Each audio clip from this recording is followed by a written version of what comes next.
Hello, everybody. Hello. Well, it is Monday. Oh, goodness. Hello to everyone. Hello and happy Monday to everybody. Let me make sure I get this turned up. I am excited about coming on today.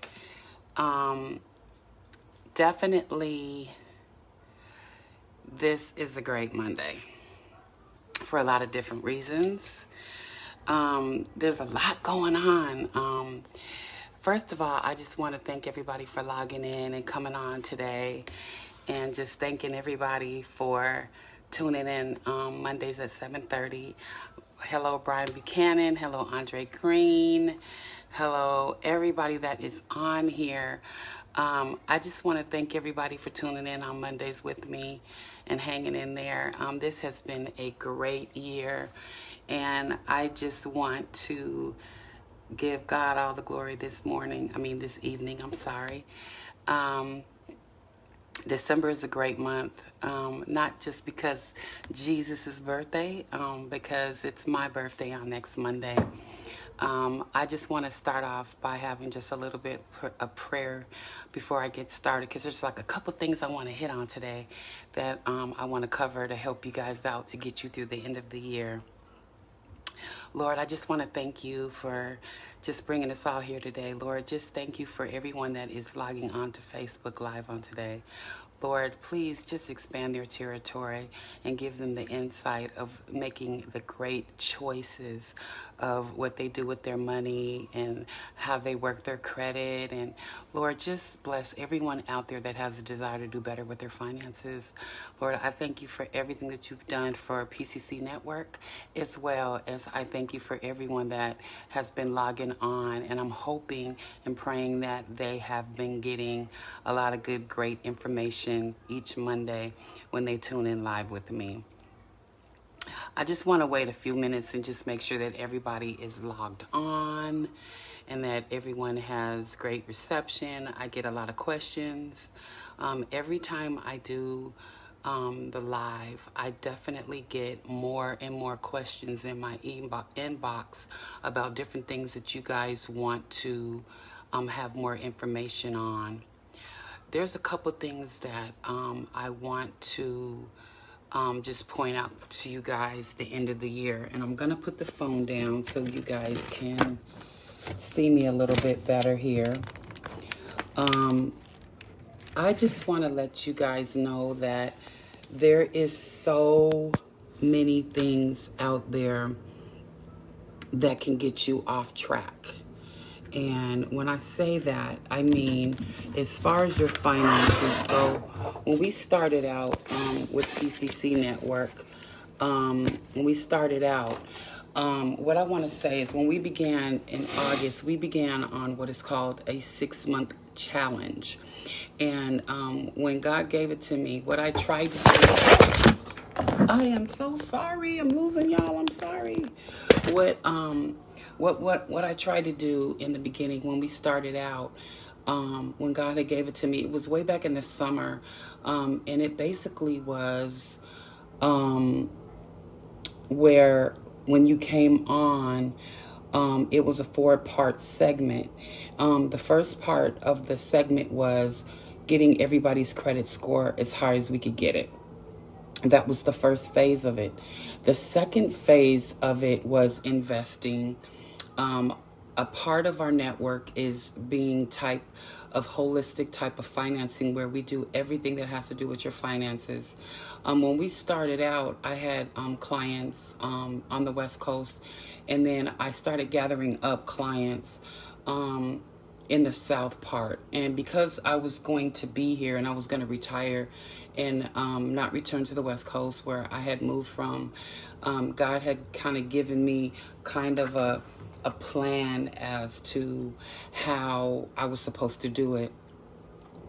As we got in and we started running credit, and I started looking at different credit issues that people had, um, the issues that I found was a lot of people had credit that wasn't the basic. I'm sorry, people are beeping in. It wasn't the basic, just the regular credit sweep. And to kind of explain that, what a basic credit sweep is, when you have maybe 4 or 5 items on your credit, a few collections, and not a whole bunch of like, let's say, back child support, student loans, things that incurred and maybe longer than 7 years and still was hanging on your credit. There were a lot of different addresses, there were phone numbers, there were a lot of lists of employers. A lot of people don't understand that when you have your credit, there's a lot of, every place you moved is going to be on there. Everywhere you worked is going to be on there. And so when we started the basic credit sweep, what we had to do is we had to go and clean everything first. That means get everything type of reader friendly. And reader friendly is like, when you open it up, it's like a book. And when you start from the top and you work all the way down, you're going to see maybe there were variations of names. There were a lot of different addresses and stuff like that. So what we had to do is, in order to have it so that it's ready, so if you're going to get a mortgage, or you're an investor, or you have different other things that you want to do, when you look at the end game of what you're trying to do financially, we had to go back and start from scratch and basically kind of wipe and rebuild every last person's credit file from scratch. There were very few people that had just like a basic, good, clean read on their credit. There was just only a few out of a lot that we had just the basic regular sweeps on. So what we had to do is, because I'm more hands-on, when I started out, I started sweeping immediately. When you first come on, what we did is that we never required any of the clients to have what is called credit monitoring. And I'm not talking about Credit Sesame and all that kind of stuff. That is not credit monitoring. All they do is they charge you. They sometimes don't give you a score. I have to remind you guys, every time you pull it from there, it's not a true score. If you go try to get a car, a house, real estate, you're going to see difference and variations of those scores. And they're quite a bit.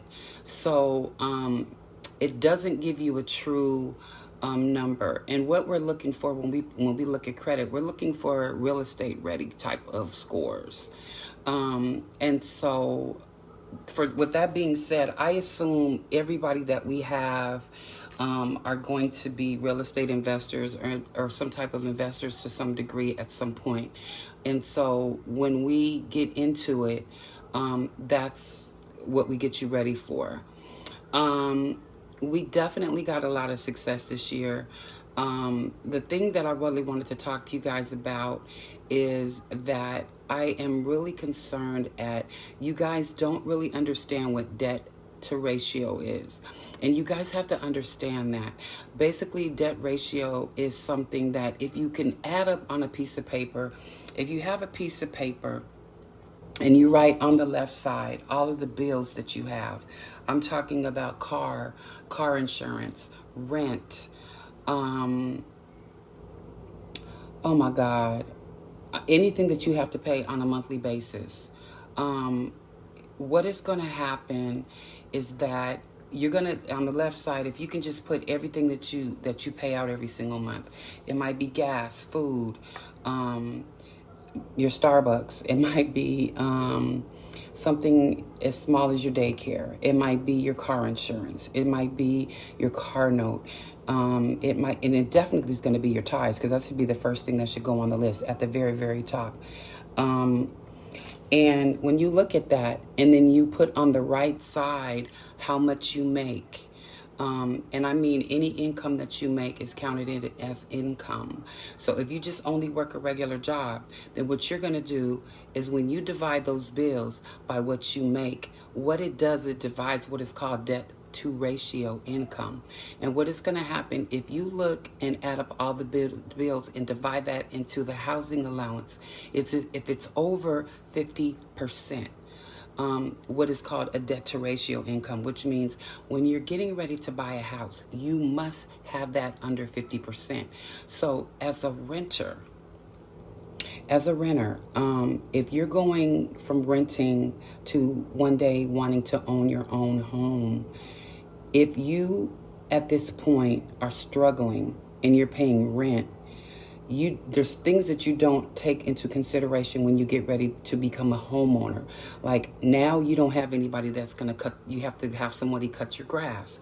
You have a water bill. You have a heat bill. You always had a cable bill.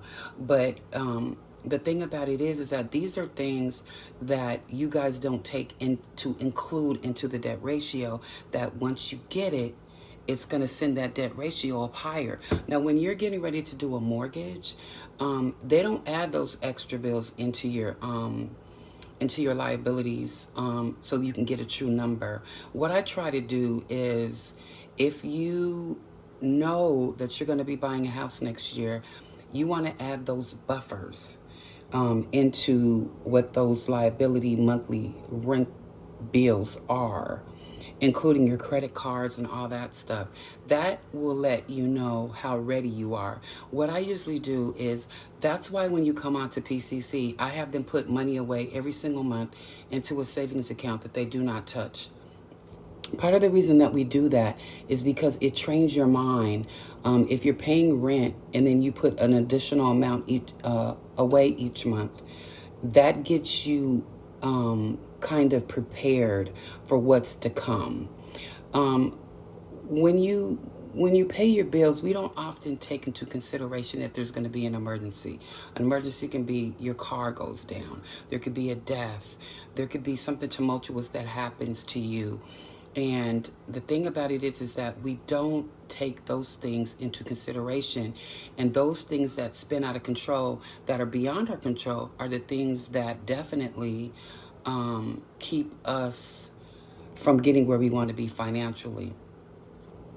I always encourage, the thing about it is that the thing that I love about the people that are in our network, every last one of them have multiple streams of income.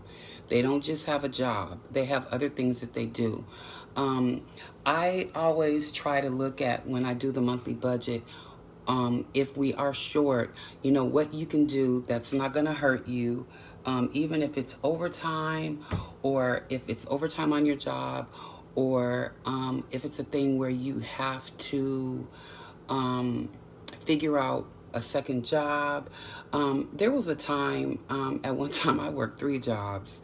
I worked a regular corporate job. I worked a retail job at Nordstrom, because I had been at Nordstrom since '97. And then I left Nordstrom's, and then I went back. And then I had another job where I always had my company that I had on the side. Well, at that time, I had a lot of responsibilities.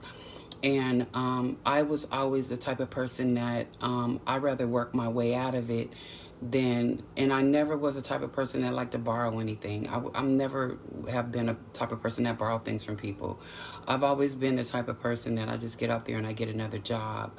Or I figure out what I can do besides my regular corporate job that's not gonna, wear me down, so that I can get out of the hole. If you are struggling and it's the end of the year, you have to sit down and you have to look at what are the pain points in your finances. You can't continue to live from paycheck to paycheck. That's just not the way God intends for us to live our life. It's just not that way. The thing about it is that I've been doing a ton of consultation calls. And I have found out that people are borrowing against things that they own outright. And let me explain that.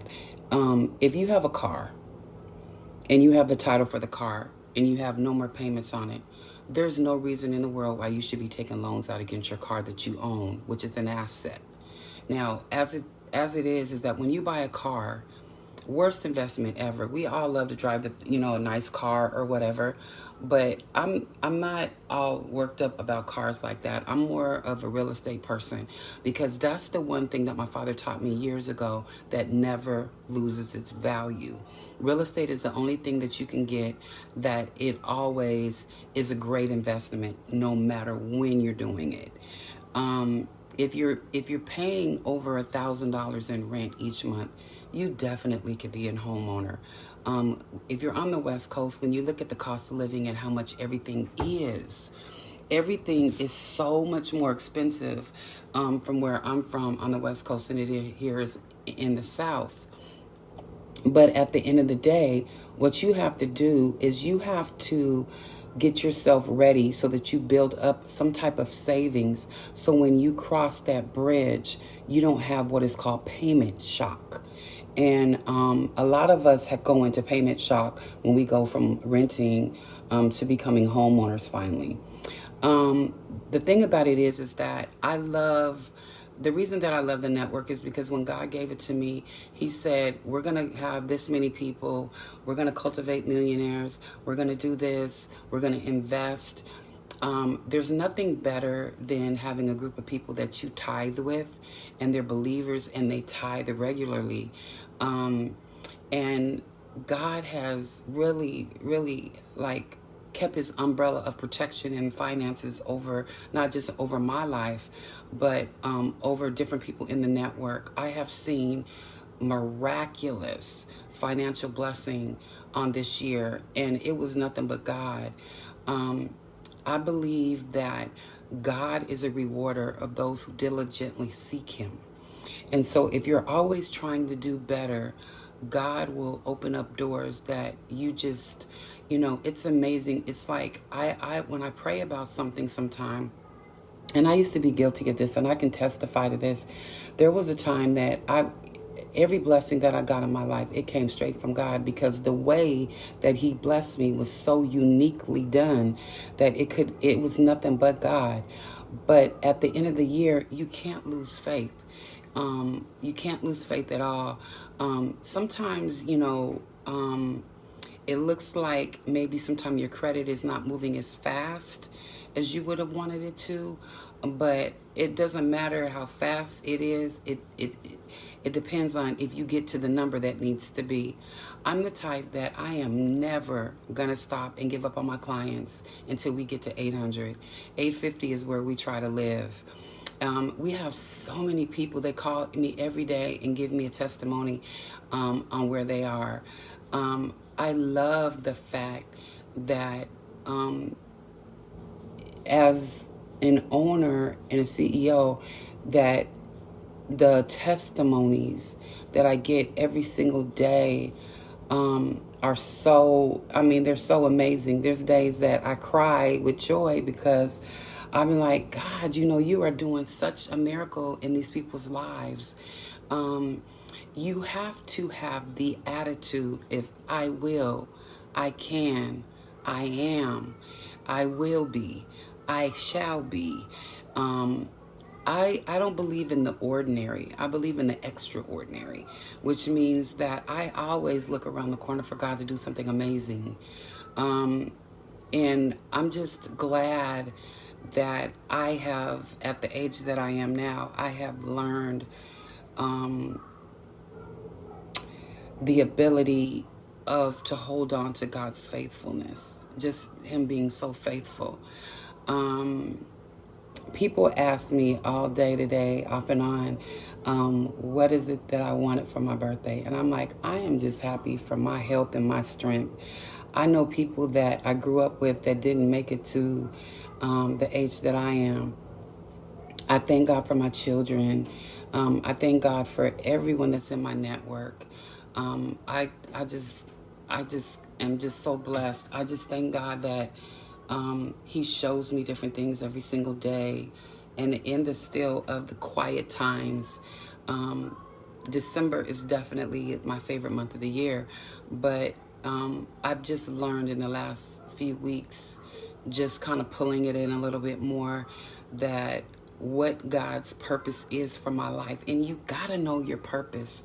You gotta know He doesn't bless us materialistically just for ourselves. Yeah, He does. He blesses us. But He, you know, everyone has a reason, or a reason why they want to obtain wealth. For me, it's to bless other people. It's, I thank God. I always say, Lord, I want to be able to sow into other people. And I do it, like in December, I try to do it throughout the month. Just different people that God speaks to me to do different things. I just do it. I'm so amazed at the questions that people ask me. At the end of the year, you should be closer to things being paid down. At the end of the year, if you would have paid an extra $25 or $30 on your car note, imagine the interest that would have been cut off at the end of the year. If you would have paid your car note bi-weekly versus once a month, the interest that is cut off on the life of the loan is amazing. There's so many things that I saw that some of it made me sad and some of it made me happy. I just am happy that the people that's in my network, they understand how money moves. They understand why certain things had to be paid and certain things couldn't get paid, or certain things got charged off, or certain things got removed. But at the end of the day, I would never want to do anything different than what I'm doing right now. I believe that 2020 is going to be the best year ever. I have this thing about even numbers, like 19 or 17 or whatever, but 20 is an even number, and it's a perfected number. 20 is an even perfected number. And I love that 2020 is like a double-digit number for next year. And so I'm looking for God to cultivate. I'm looking for 200 people, believers, for next year. And if you haven't wrote your goals out for next year, you need to write them. You need to get a vision board, and write down everything that you want to do and check it off as it happens. There's so many things I can say about the credit. I mean, I've talked every Monday about different things that people needed to do. The biggest thing is, don't let yourself get into credit card debt over the holidays. If you charge up $500, by the end of the month, pay that $500, so that when January pops up, you don't have all these credit card debts. Don't let the world put pressure on you. I look at it like God doesn't just bless us one day out of the year, December 25th. He blesses us every single day. As I've gotten older, I remember, my parents, we would have all this Christmas stuff, at Christmas. And then a couple days later, I couldn't find it, or it wasn't working, or whatever. And I had a great childhood. But as I've gotten older, for me, a good Christmas is being able to give to someone else. And so I'm admonishing people that are out there. Our network is the bombest ever. The biggest Christmas gift you can give to yourself is to invest in yourself. Invest in your future. Invest in your business. Every day that you wake up, when you write down what it is, I always write myself a to-do list every single day, Monday, Tuesday, Wednesday, Thursday, Friday, and I check things off the list as I do it.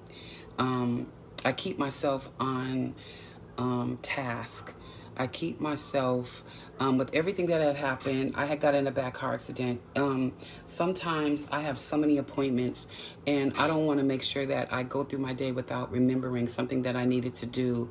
I thank God that I have an assistant, and I have another person that works with me now, and they keep me on track always.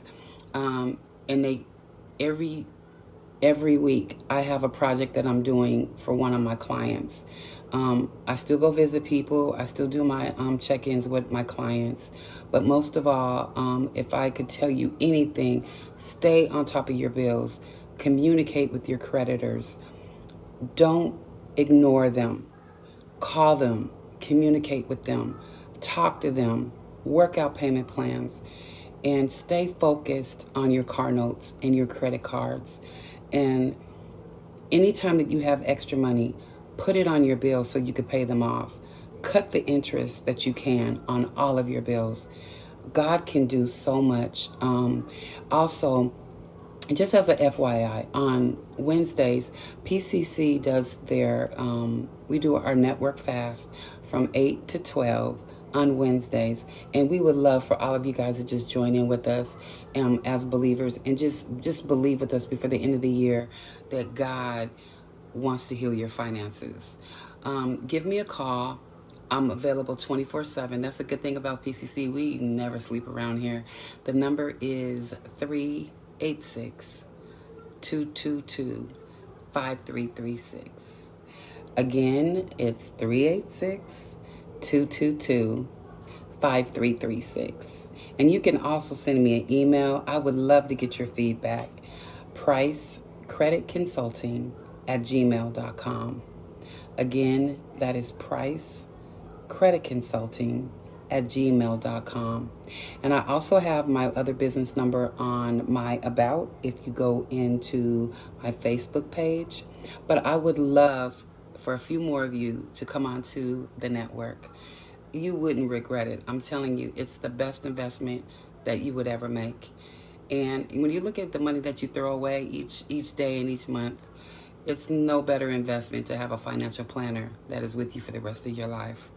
I love everybody. Thank you for all the questions. Thank you for all the support. I love everybody. God bless you. And I will be talking to you next Monday, 7:30. But on next Monday at 7:30, I'm going to have some tips that's going to take you into the first of the year that you are not going to want to miss. So I thank you. Thank you for supporting our network. I love you, and God bless.